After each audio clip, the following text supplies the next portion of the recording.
So I'm back from my little journey. I've been 3 weeks from home doing workshops, speaking at events, and I'm so glad to be sat at my desk at home talking to you today, because it's not been easy doing this podcast thing on the road. But today I wanted to talk about how I nearly have destroyed myself when building my business, because I think there's something I want to say here, and kind of part of me doesn't want to say it and part of me does. And part of me doesn't want to say it because I'm embarrassed, because I feel a bit awkward about it. But there's been a few times in my business journey where I've not put myself first. And I've speak to so many people who don't do this either. They become servants to their clients, total servants. And it comes from the right place. It comes from the place where you want to do the best you can for people. You want to serve them, deliver great value, be the best you can. And in that process of doing it, you screw yourself over as well. Now, I'm not saying that you, badly treat customers. I'm not saying that at all.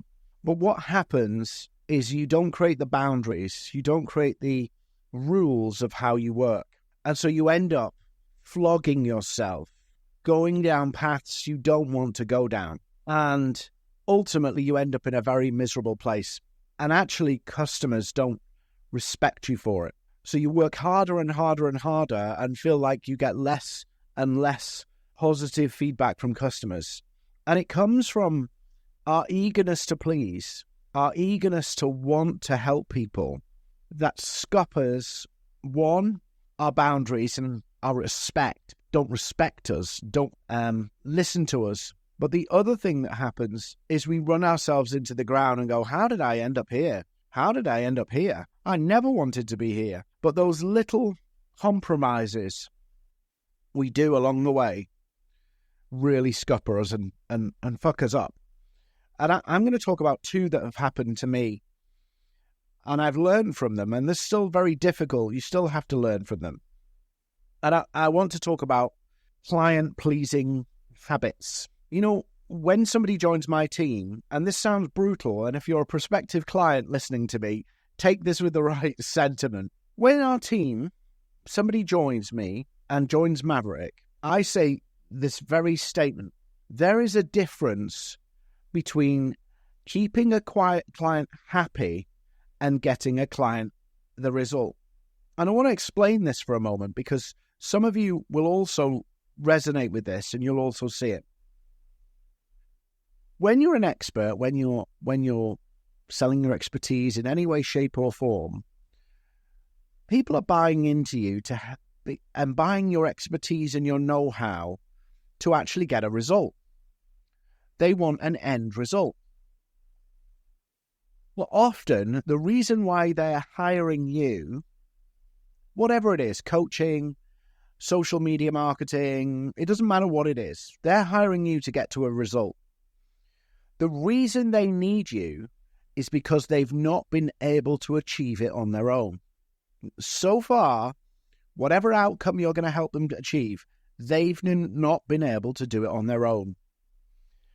But sometimes, if you are not confident in yourself, and sometimes if you don't have your own boundaries, sometimes if you maybe need the money, so if you need the money, this will also get to you, that you shift into a mentality of, I've got to keep the client happy.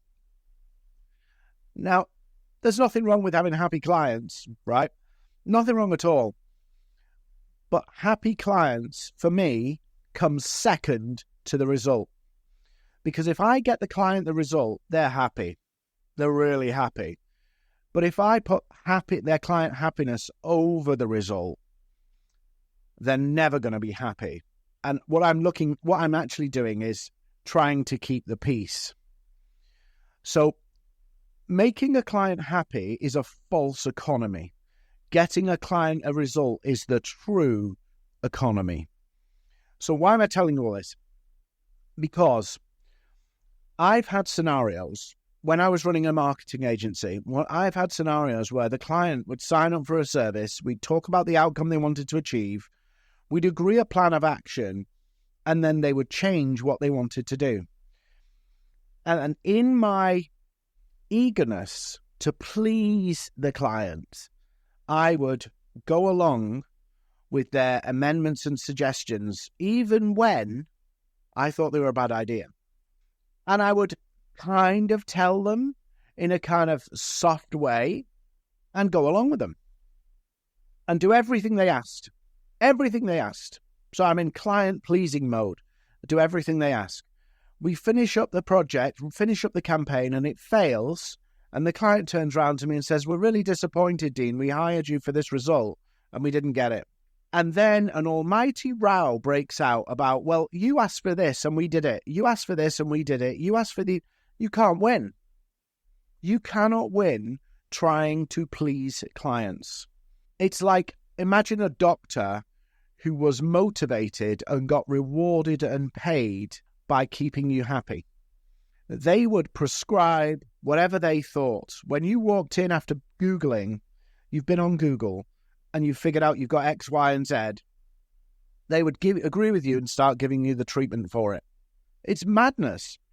But sometimes we end up doing this, and it's often because we're agreeable people. We have an agreeable personality. It can be confidence, but it can also be short of money. Short of money. And in my case, as points during my marketing agency, it was all three. And so this client-pleasing behavior actually sets you up for major issues. Because sometimes what happens then is the client doesn't get the result, you feel bad. Even though you did everything possible, you feel bad and go, oh, maybe I should give them some money back, or maybe I should work with them for longer for free, or maybe the client wants to keep working with you, but so you end up giving a reduced rate, but the client just won't do what you've been told. Or actually, in most cases, it's not the client won't do what you're told, it's you're too compliant. And for most times, clients are hiring experts. They want experts to get the result. And you have to give your clients some tough love. And that takes inner guts. It takes summoning up the best of you to tell the client, if you do this, or if we go down this route, and it doesn't work for you, who's responsible? And when you have that conversation with the client, and they realize that you're saying, I'll do what you say, but I'm not responsible for the outcome, they then start to listen to you as the expert. And this takes real inner strength to go, I'm not going to just please clients short term. I'm going to please them long term. And that takes, you can't always pick the right clients. I've had clients who come to me and they say, I want to really thrive and do well on LinkedIn. And every week they're talking about doing something different on LinkedIn. Every week they're going, I'll do this week. Oh, that's not working, so I'll do this. It's impossible to help them. So you have to turn around to them and say, if you don't settle on what you're doing, I can't help you. And you have to have that boldness. And I wish I'd learned this a lot earlier, because this has cost me so much in terms of wasted time, inner pain and frustration, and the kind of doubt it gives you when you go along with a client, do exactly what they say, and then they blame you when something goes wrong. And that's my own fault. It's my own fault, because I was the one who was willing to go along with their mad idea and didn't give them the disclaimer. I'm happy to, if you're paying me, I'll do what you say. But if you were going to hold me to an outcome, I would definitely not advise to do what you're doing. And it takes some inner strength to be able to have that conversation. And people will respect you for it. But very often we won't do it. And it's confidence. It's people-pleasing attitude. But also it might be money. If you need the money, you go along because you don't want to have that confrontation because you need their money. So there's all of those things rolling round. And when I'm talking to our team and new people come on board, I say this: a client is paying us for an outcome. We will move heaven and earth for the outcome. But if the client starts to ask you to do stuff counter to the outcome, you have to tell them, we don't think this will work. We'll do it if you want us to, but we can't guarantee an outcome. And we say that to clients. It's hard, it's uncomfortable, but we have to do it.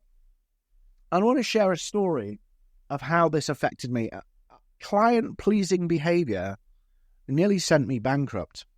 I nearly ended up homeless and bankrupt because I was flogging myself for clients. And because I was so eager to please, and it wasn't the client's fault, it was my fault. I was so eager to please, so eager to serve. Part of it because I really wanted to make a difference. Part of it because I was a people pleaser. Part of it because I need the money. And I ended up working for not even minimum wage. I was almost broke, almost bankrupt, serving clients, and I could not make it work because of this people-pleasing behavior. And it impacted into my marketing. It was how I was delivering for clients. And I ended up realizing, hang on a minute, I feel like, you know that saying, nice guys always finish last? I felt exactly like that. I'm doing everything to help people, putting all the effort in, and still not making headroom. Until I realized, no, this fucking business works for me too. This is about me. I started this business for me. And this sounds strange because some people listening to this will probably get upset. I started my business for me. I have a mission I want to achieve. I have a goal I want to achieve. And so the business works for me, not the other way around. Part of my business is delivering for my clients the bits I want to do. And I sell what I want to do. And I don't sell what I don't want to do. Now, this sounds like common sense. You'd be surprised how many people I meet when I'm speaking at an event, they come up to me and talk to me and they say, I'm totally trapped. I'm totally trapped. I'm running a business. I'm not making great money, but I'm not making no money. I've got clients, but I'm not happy. And there's a conversation I had with a client, and we ended up not working together. We did a bit of work, and then we decided we weren't going to work together. And this client was we had a totally honest conversation about how unhappy this client was in their life. They were in the technology and software business, really unhappy. They felt trapped. They were stuck in their business. Their life was organized within an inch of its life, but they felt like their clients weren't respecting them. They were trying to better themselves and change the way they were doing.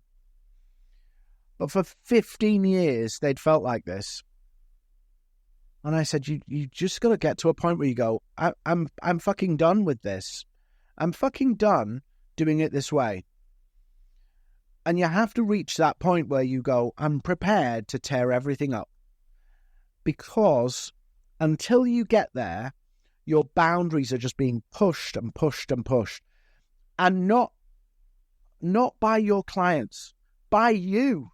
You are moving the goalposts for yourself. Because what you're doing mentally is looking at the greater good. The greater good is, I need money to pay the bills.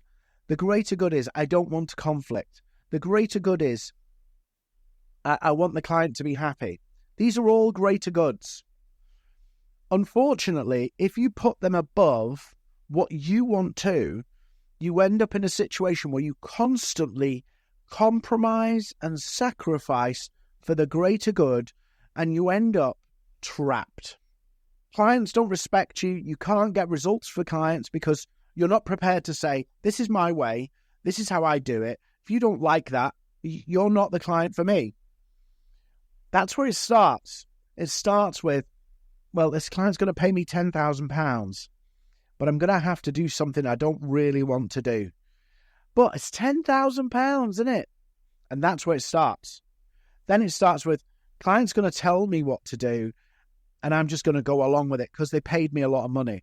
Then it's, oh, well, the client's telling me exactly how to do my job, and I know it's a bad idea. Well, I'll just follow their instructions because, I don't want to upset them. And that's how it starts. And it progressively gets worse and worse and worse. And again, it's not the client's fault, because the client, if you say to them, this is the way I work, they'll probably respect it and say, yeah, we'll follow you, because we want the outcome. We want the result. And if you're telling me I have to follow your way to get the result, they'll do it.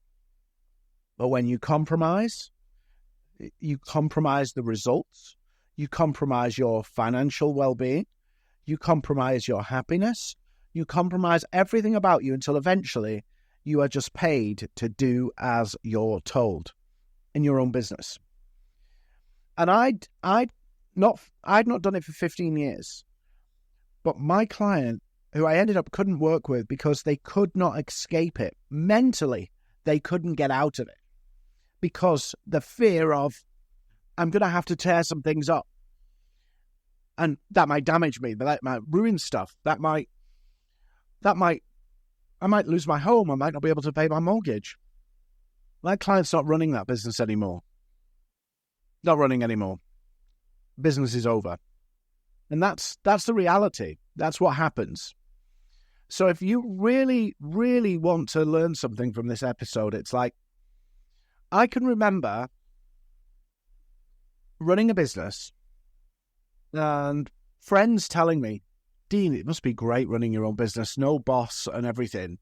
And I go home and I'm like, I hate this. I absolutely hate this. I wish I had a job.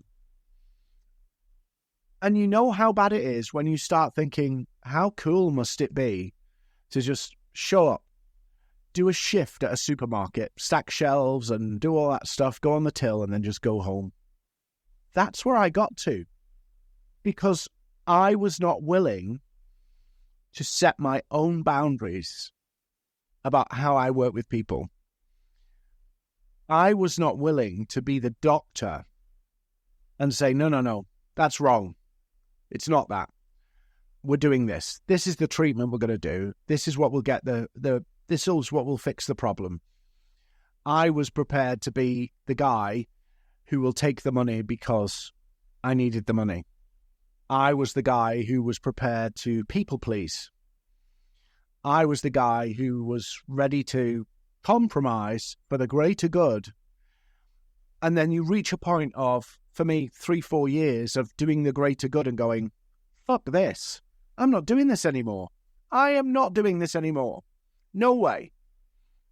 If I'm going to run my business, I'm going to run it my way. And that's when I became at my most powerful. And that's when I became the clearest on what I really wanted. And some of you are probably going, Dean, what does this have to do with LinkedIn, which is your specialist subject? Because if you can't do this internally, God help you trying to do this on LinkedIn. If you can't say, do you know what?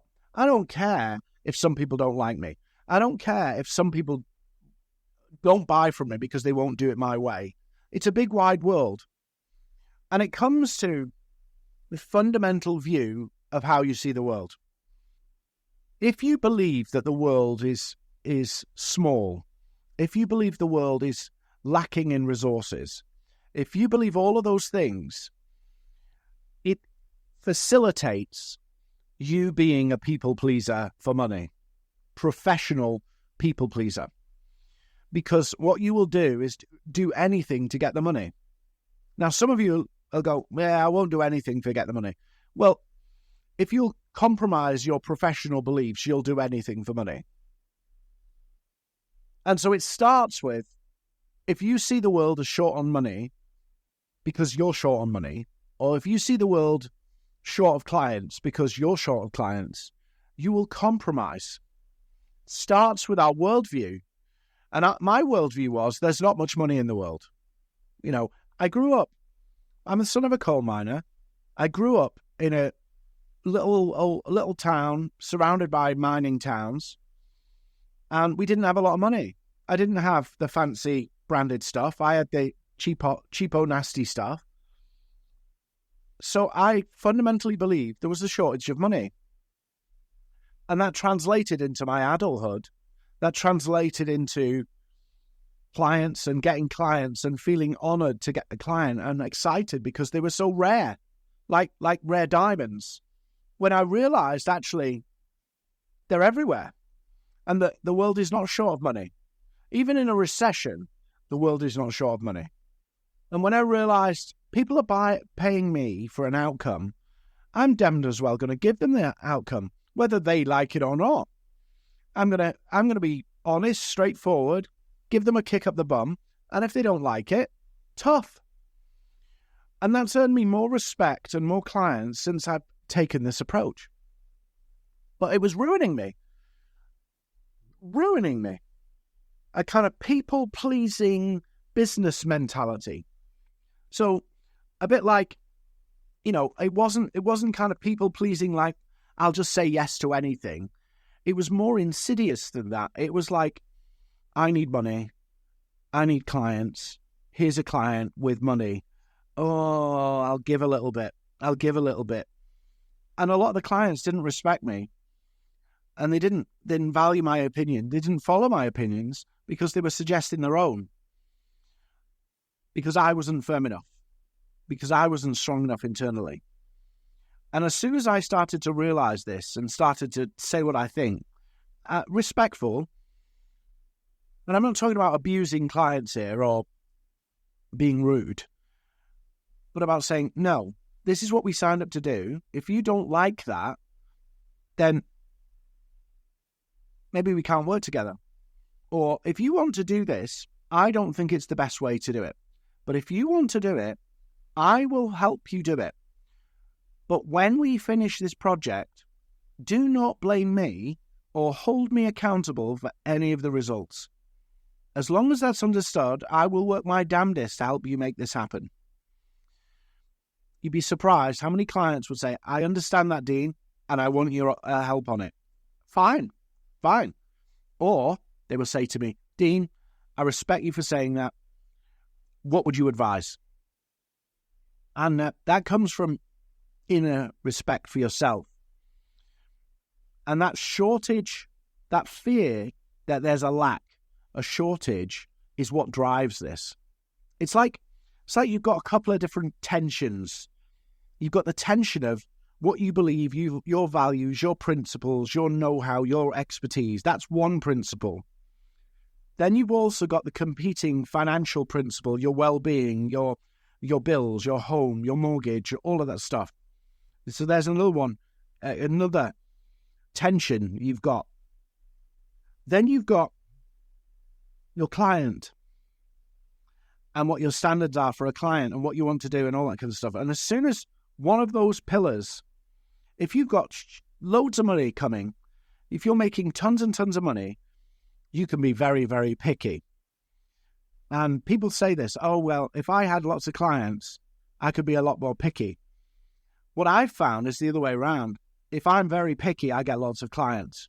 This weird thing about exclusivity and about if you are more picky, if you make it, I'm not saying make it hard for people to be a client, but if you have a criteria, if you start to set standards and boundaries and make yourself a little bit more exclusive, it takes guts, it takes balls, but actually it makes you more attractive. It makes people respect you more when people see that you're not needing them. And it took me a long time to work this out. And it cost me a lot in emotional energy, time, agony, the works, to realize that I could move heaven and earth to please a client. They could do everything they say, and it still wouldn't make them happy because they want the result. And I'd confuse happiness with the result. It's not the same. And so I focus on client results. Sometimes that means I don't get a client. Sometimes that means I have to say tough things. But on the whole, I am happier because I'm doing what I value and what I love. I'm not getting myself into that rut where I go, well, how did I get here? Anymore. Life is too short to spend 2 years, 3 years running around in circles because we are not confident enough to stand for what we want. And clients, think about it. The reason why business works is because it creates a win-win. And the win-win is I get to live the life the way I want, make the money I want by helping clients get what they want. They pay me money to get what they want, and that money helps me get what I want. That's the value exchange. But if you are not steadfast in what you want, even if the client gives you their money, it's a lose. So the client could win and you could lose, even if they pay you, because you are not clear on what your fundamental rules are, what really matters to you, what is the top thing that makes this work for you. Your boundaries, but more importantly, the goals are what really matters to you. And you should take on clients and market your services to create the win for you and the win for them. And very often we do the other thing. How can I create a win for them? And don't actually think about what is the win for me. What do I really want? What do I really want from this thing? Because if you don't do that, you end up creating a win-lose and you lose. You either end up, well, there's loads of ways you could end up, but you could end up with loads of money and no time, right? Miserable. You could end up absolutely flogging yourself for no money. I've done that too. It's not just a case of, oh, you get money or not time. I've ended up with no money and no time. So you have to get really, and this sounds horrible if you're a client listening to this, but take the advice, because this applies to your business too. I am here to create a win-win. And if I don't define my win, what I want from this deal, I will be very unhappy. And when I get that deal over the line, I hold to my win and deliver their win. That's what the transaction's about. It's about me helping a client get a result and getting a result for myself. That's what we're doing. We're creating win-wins. But sometimes we're silly. We're stupid. We don't define our own wins, and so we end up working harder. We people please and drift off what we want and drift off what our objective is. And we end up miserable business owners. Miserable.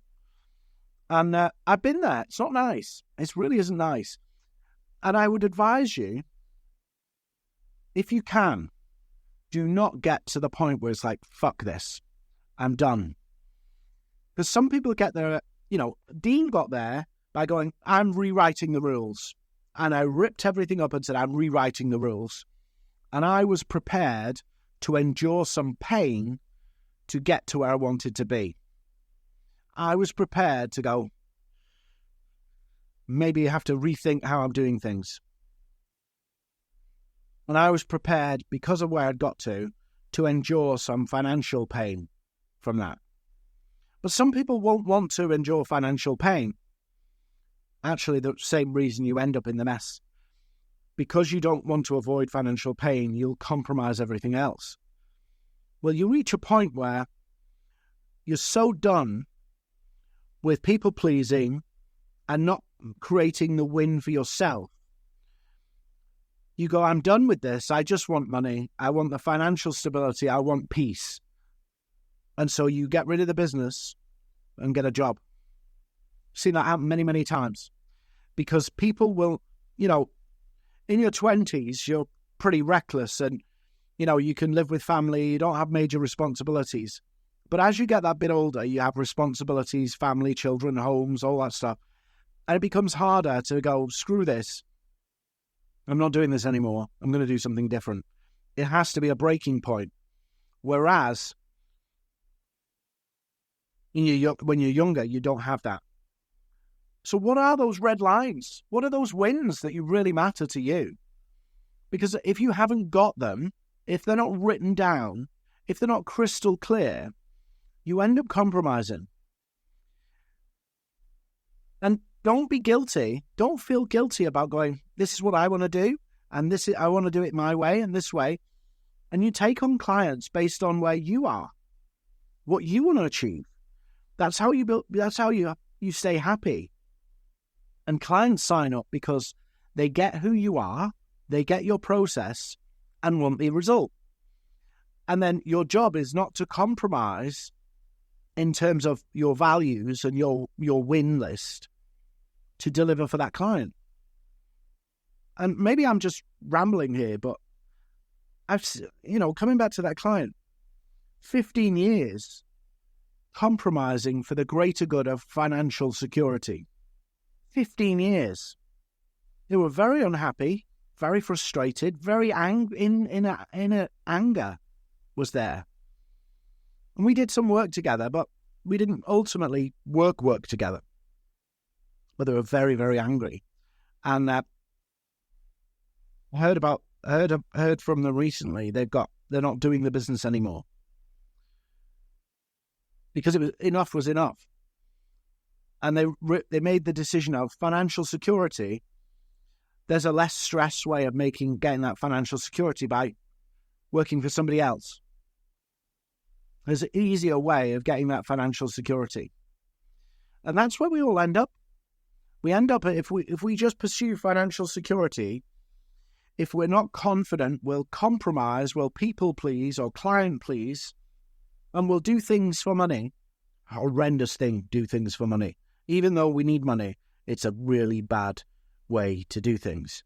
And you end up trapped until you're prepared to kind of rip everything off and start again or reformat. So I wouldn't normally say this in a podcast, but maybe you need to start thinking about what are your non-negotiables? What are your rules? What are the things that you're not going to compromise on? Both in terms of how you do your business, how you deliver for your clients, how you live your life.